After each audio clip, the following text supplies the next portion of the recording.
Now, it evidently follows from the foregoing that God produces his effects according to his wisdom. For the will is moved to act as the result of some sort of apprehension. The apprehended good is indeed the object of will. But, as was just shown, God is a voluntary agent.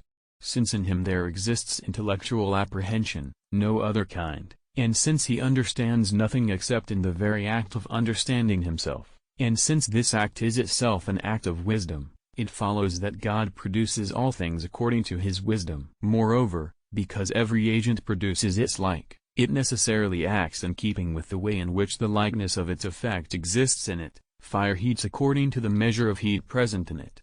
But the likeness of the effect produced by any voluntary agent, as such, is present in that agent according to the apprehension of his intellect, and not only according to the disposition of the agent's nature, for in the latter case, the agent would produce but one effect, because the natural principle of that which is one is itself one. Thus, every voluntary agent produces its effect according to the nature of his intellect. But in the preceding chapter we proved that God acts by his will. It is by the wisdom of his intellect, therefore, that God brings things into being. Moreover, according to the philosopher, it is the office of a wise man to set things in order. For things can be ordered only by knowing their relation and proportion to one another, and to something higher, which is their end, for the order of certain things to one another is for the sake of their order to an end.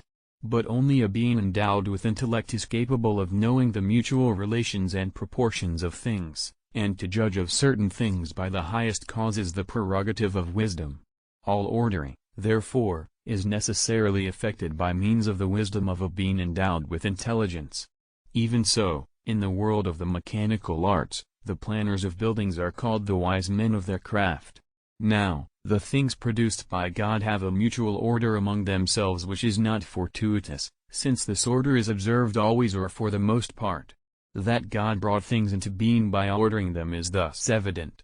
Therefore, God brought things into being by his wisdom. Then, too, things which proceed from the will are either things to be done, such as acts of the virtues, which are perfections of the doer, or things to be made, which pass into matter outside the agent.